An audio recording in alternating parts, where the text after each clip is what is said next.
Сәрсенғали өзі көп балалы үйелменен шыққан соң ба, кім білсін, бала күнінен көп ұрпақ сүйгенді қалайтын. Тілегі қабыл болып, жұбайы Хадиша араларына жыл сала отырып, 4 ұлды дүниеге келді. Ағайынға ибалы келін болып танылып, балаларын тәрбиелеп, ерінің көңілін тауып, бақытты өмір кешті. Уақыт өте келе 4 ұл, 4 әулеттен келін түсіріп, барлығы жар құшты. Әке тілегі қабыл болып, жалғасын тапқандай, 4 ұлдан 15 қыз бала өмірге келді. Гүлдей жайнап, барлығы жан-жақты білім алып өсіп келеді. Бірі өнерге, бірі ғылымға бейім. Қыздардың біразын анасы қол өнеріне баулды. Дүйсенғалидың кенже қызы кеше ғана шахматтан озық атанып, бәйге алып келді. Әулет болып тойлап тастады. Сейсенғалидың тұңғыш қызы шетелде оқуда. Бейсенғалидың келіншегі перзентханаға түсті деген хабар әп сәтте жетіп, баршасы қуанышқа бөленді. Бәрінің күтетіні бір ұл. Сәрсенғали ерте үйленген, пайғамбар жасына енді келмек. Оның да іштей тілегені балаларының біреуінің үйінде ұл немеренің үні естілсе екен дейтінді. Ұлы Бейсенғалидың да тілегені осы. Баланың кішісі Бейсенғали еркеле өсті. Анда-санда орайы келіп жатса, ұрттап қоятын тағы бар.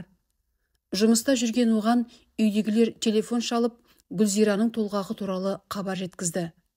Оны естіп тұрған қасындағы жолдастары ортаға алып, ұл болу үшін атап өтейік, мұрагерінің дүниеге келуін тілейік деп қолқа салды. Ойын оқығандай жолдастарының бұл тілектерін қалай құптамасын. Таяу жердегі үміт тойханасының тыныштау бұрышына орын алып, 4 адам үшін ыстық дәмге тапсырыс берілді. Әрине шөлмекке де сұраныс болды.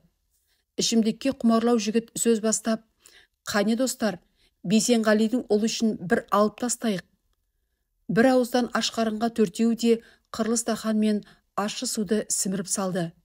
Беттері қызарып, әп сәтте көңілденіп, жігіттер жарыса сөйлеуге көшті. Біраз уақытта өтті. Телефон шыр ете қалды. Асығы салған Бейсенғали «Ұл ма?» деді. Гүлзираның баяу үні естілер-естілмес: «Бейсен, қатты қиналдым, келіп кетші. Дәрі-дәрмек керек деп жатыр дәрігерлер». Қолындағы стақан үстел үстіне түсіп кетті. «Тағы қыз, өлтіремін, жаман қатын, ұл таба алмайды, тілегім осы ме еді? Үй толған қыз, 16 қыз. Сұмдық қой, жігіттер, менде 4 қыз. Құй, Сәмет, құй» деді де, Сәмет бөтелгеге қол созғанша Бейсенғали өзі толтырып, сілтеп салды. Сосын асығыс аттап басып шығып кетті. Оны тоқтатқан ешкім болмады. Перзентхана бұл жерден алыс емес еді. Жылдам жетіп келген Бейсенғали аяғын тәлтіректей басып әрең қозғалады. Сол таныс перзентхана, таныс қабат. Айқайлаған даусынан бірнеше әйел терезеге қарады. Гүлзира, барма, шықсын бері». Перзентхана айналасы түрлі түсті әсем гүлдермен көмкерілген, жап-жасыл. Бейсенғали сол гүлдерді ары-бері таптап, Гүлзираға жаман-жаман сөздер айтуда. «Азамат, гүлдерді баспаңыз, айыппұл салынады, ары тұрыңыз». Перзентхана айналасына жауап беретін адам тағы да жақындай түсіп: «Жігітім, гүлдерді жапырдың. Бұл еңбекпен егілген, талай қаржы жұмсалған нәрсе. Қалай түсінбейсің? Қане ары тұр». Гүл бағбанының әрбір сөзі қитығына тиген Бейсенғали гүліңмен бірге сені, әлгі адамды шалқасынан түсіріп, ұмар-жұмар тепкілеп тастады. «Қанша масаң болғанмен еркек емес пе? Аяғы қатты тиді білем». Егі бүктетіліп, ыңырси 1-2 рет аунап түсті. Перзентхана терезесінен қарап тұрған әйелдер беттерін басып, бірі Бейсенғалиді дауыстап тәртіпке шақырса, бірі Гүлзираны аяп жатыр. Осы баланы ауыр көтерген Гүлзира әлі еркін қимылдай алмайды. Ол да ұл тілемек дейсің бе? Тіпті күндіз түні ұл болса екен деп күбірлеп жүретін еді. Бейсеннің дауысы бүкіл 3 қабатты перзентханаға жеткенін біліп жатыр. Амалы қанша? Бұл тақырып аясында талай дау туындағанда бар. Сабырлы мінез иесі гүлдей жайқалып, көркі сымбатына жарасып, бойжетіп келе жатқан қыздарына қарап өзін жұбататын. Бірі құрбысындай, бірі сырласындай болып қалды. Енесі де бір салмақты әйел. 4 ұлдан дүниеге келген 15 немере қызын бір-бірінен бөлмейді. Жайқалған қош иісті гүлдерім менің, аман болыңдар. Ибалы, инабатты, өнерлі, білімді болыңдар деп аймалап, келгенде оларды аялап отырады. Әке шешелерін көрсін қызықтарыңды. Алайда 15 қыз 15 үйге ұзатылғанда қалай болар екен деп те қоятын. Енді міне 16-шы немересі де өмір есігін ашты.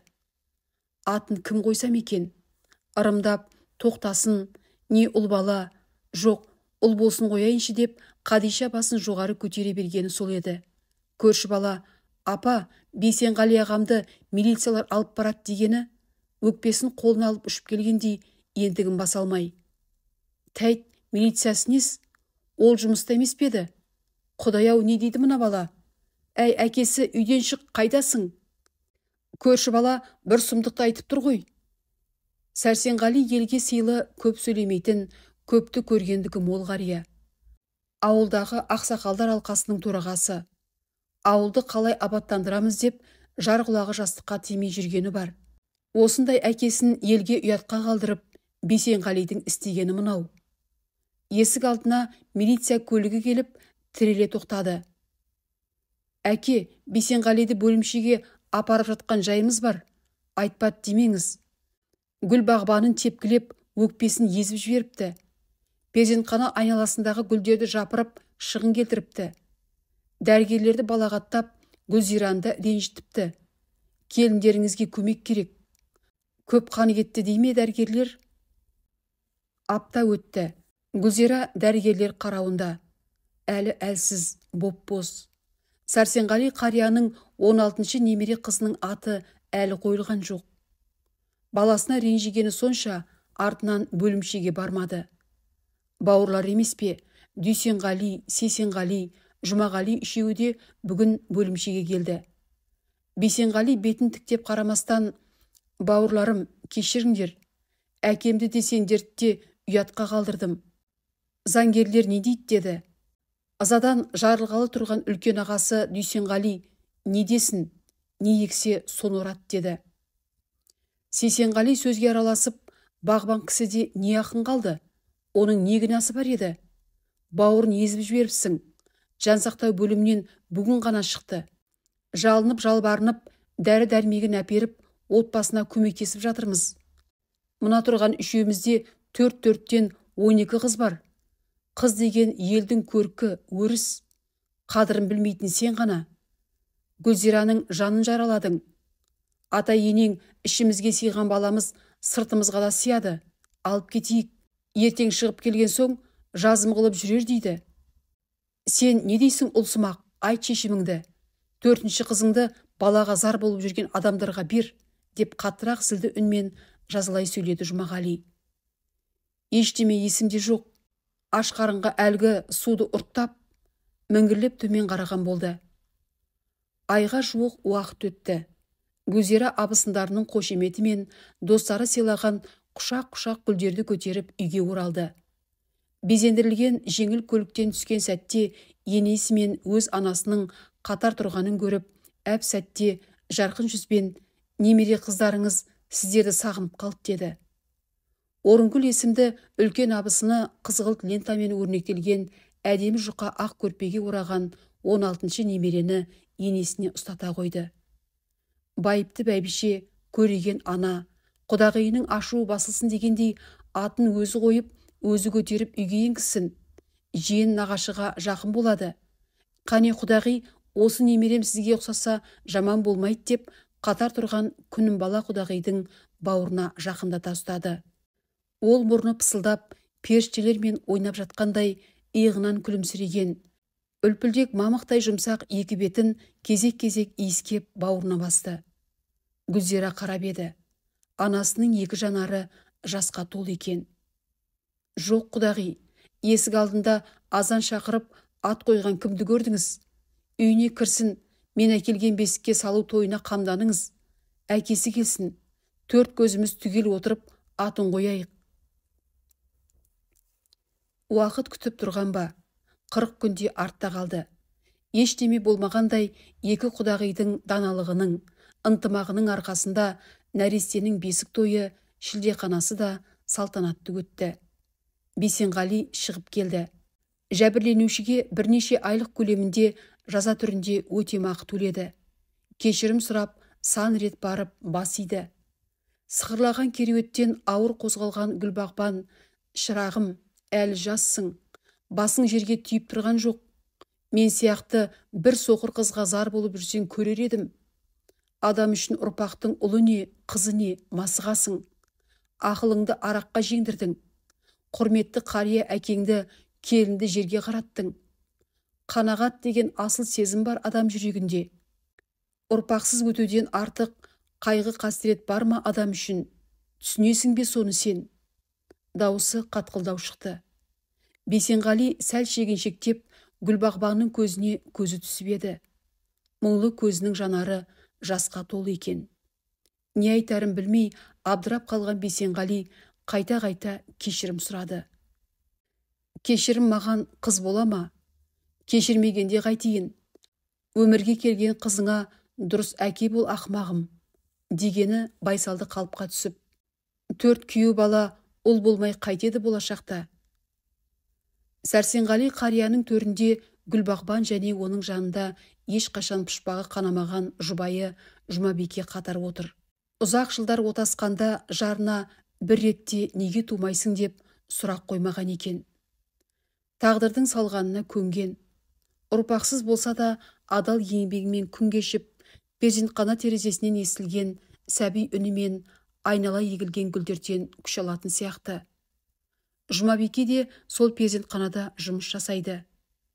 Үй иелері бәр дәмдісін солардың аузына тосып, жақындата шыжытып, құрмет көрсетуде. Қайта-қайта дәмнен алыңыздар дей түсіп, кезек-кезек бәйек болуда. Қызымыздың атын Гүлбағбан ағай мен Жұмабике апам қойсын. Сәл кідіріп, бір жұтынғандай болып, екі беті алаулап Гүлзира сөз бастады. «Сіздер және Бейсенғали қарсы болмаса, кіндік әкесі мен кіндік шешесі осы кісілер болғанын қалап тұрмын», деп жалтақ-жалтақ қарап, менікі дұрыс болмады ма дегендей жан-жағына қарады. Үй ішінде қысқа үнсіздік орын алды. Гүлзираның бұл ұсынысына ешкім қарсы келмеді. Гүлбағбан ағай мен Жұмабике апай қол жайып, бата беріп, сәбидің құлағына 3 рет азан шақырып, Ақылгүл деп ат қойды. Дастарханға ыстық тамақ та әкелінді. Ақылгүлдің кіндік әкесінің иығына шапан, Жұмабикенің басына торғын шәл салынды. Гүлзираның абысындары бір-бір көйлектік мата, шәй, құрт, май салған қалтаны алдарына қойды. «Барлықтарыңыздан тағы да кешірім сұрай отырып, Ақылгүлді иіскеуге рұқсат етсеңіздер», деді Бейсенғали бәсең үнмен. Бұрынғыдай адыраң мінез басылғандай. Гүлзира анасы әкелген әдемі жайлы бесіктен Ақылгүлді шешіп әкеліп, Бейсеніне ұсынды. «Кешірші гүлім, ақылсыз әкеңді». Мейірленіп бір иіскетте Ақылгүлді Гүлбағбан әкесіне берді. «Ақылың асып тұрған, өмірің гүлдей жайнаған, ару қыз болып өз қарғам.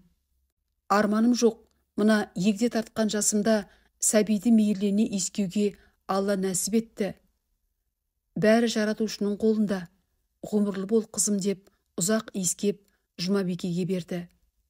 «Әкеңнің тілегін қолдасын», деп қысқа қайырып, сәбиді Гүлзираның анасына қарай ыңғайлады. Ол, осы қауымның бойындағы әрбір жақсы қасиет жұғысты болсын, ақылы серік, болашағы жарқын болсын деп сөзін аяқтап, бетін сипады.